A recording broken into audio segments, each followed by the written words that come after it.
Hey everybody, it's Janice with Creating Through Chaos. I'm going to start this project off with this plaque from Dollar Tree and these little snowmen that had come out at Christmas time. I'm going to start by gluing those snowmen onto the bottom of the plaque, and I'm gluing them upside down. These are going to be the little feet for the riser. Once I have all those glued into place, I'm going to let those dry. Then I'm going to take my antique wax and I'm going to antique wax the whole entire plaque. And I did the top, the sides, and I even did the bottom and all the little feet. And I'm just going to make sure that it's fully covered. I used a paintbrush to get the little feet because it was easier than using the applicator. And I'm just going to paint that wax right on those feet and all the way around them. And then I can go back to using my applicator to do the bigger parts. Making sure that those are all completely covered, all four of them. Once that was all stained, I'm going to take some white paint and I'm going to do just around the edges. Right around that whole beveled edge, all the way around the whole plaque, leaving the top with just the stain on it and the bottom and the legs with just the stain as well. I'm going to try and make sure that I don't get any on the top. If I do, I can sand it just a little bit and then add some more wax just in case I make a mistake because this area is a little bit on the thin side. I'm just kind of following around that line.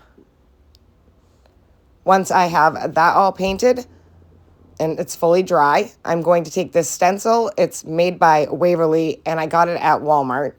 And I'm going to lay that right in the center of my plaque here. And I put some tape down just so it doesn't move around.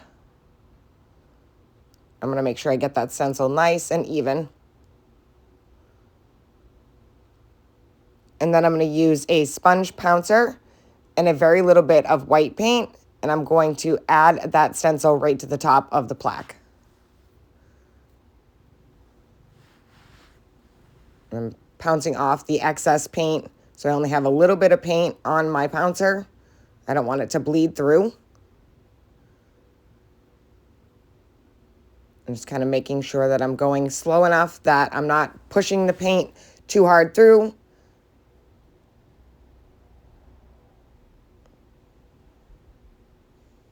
And I'm holding the stencil also while I'm doing it so it doesn't move around at all. It doesn't pop up.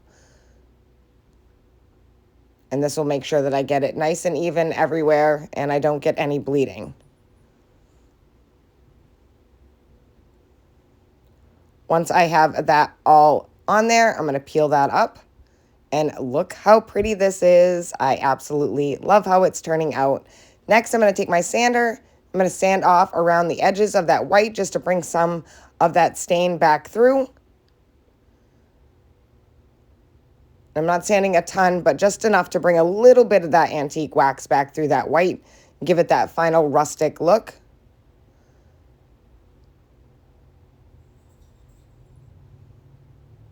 And that is it. This project is finished. I think this turned out so super cute, and it was really, really easy, and I love the neutral look of it. And I stuck a little plant on it, and I think it's absolutely adorable. Thank you guys for watching. I hope you enjoyed this video. I hope it inspires you to make one. And as always, don't forget to spread the chaos.